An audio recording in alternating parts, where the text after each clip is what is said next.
Macam mana kita nak selamat kalau kita jatuh daripada ketinggian yang tinggi. How to survive falling from incredibly high height lah. Okay, contoh daripada KLCC lah. Macam mana kita kalau kita lompat, KLCC tak cukup tinggi. Merdeka 118. Macam mana kalau kita nak lompat daripada Merdeka 118 tu, kita nak survive.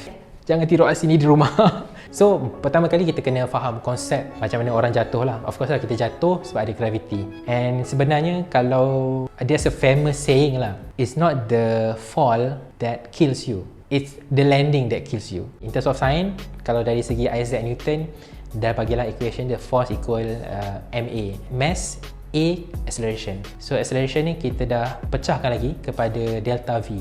So delta V over time T. So sebenarnya bukanlah T yang membunuh kita, tapi adalah delta V over T yang membunuh kita. So apa delta V T ni? Okay, delta V ni is change of velocity. The final velocity tolak velocity terminal, which is the maximum velocity before we hit the ground over time. So that's the key indicator sekarang. Okay, so macam mana kita gunakan Isaac Newton punya konsep ni nak survive? Force equal ma, mass kita tak boleh ubah lah. Memang kita tak boleh nak ubah berat. Apa yang kita kena ubah ialah delta V over T.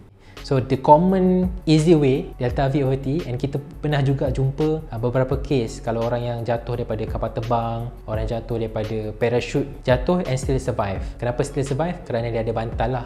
Kerana delta V dia tu dah berubah dan dia punya acceleration makin berkurang lah. Kalau in legit punya konsep, guna parachute lah. Tapi sekarang kita tak nak lah bagi cara guna parachute kan. Kali kita nak cuba ubah konsep mass. So apa jadi kalau mass berkurang? So kalau mass berkurang, of course lah force akan berkurang.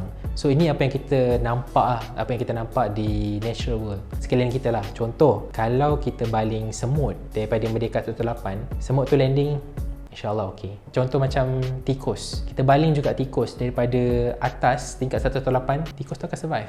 Kerana apa? Mass dia berkurang. So force dia pun berkurang. Tapi bila kita tengok kepada haiwan-haiwan yang lagi besar, contoh macam kucing. Kucing kalau reasonable high still boleh survive sebab dia ada cara landing yang unik. So dia can absorb the force and the mass dia pun tak terlalu besar sangat. Kalau kita tengok manusia of course lah, average weight 65 kilo, 70 kilo, of course kita takkan survive lah. So the only way kita nak survive ialah kita kena jadi Ant-Man. So kenapa kita jadi Ant-Man? Kita nak kurangkan kita punya mass lah basically. So dari segi weight, memang kalau kurang, force makin kurang. The average height kematian, kalau kita lompat kematian, is about 6.6 meter lah. Kalau kita punya berat 65 kilo, 6.6 meter, more than that, memang meninggal lah.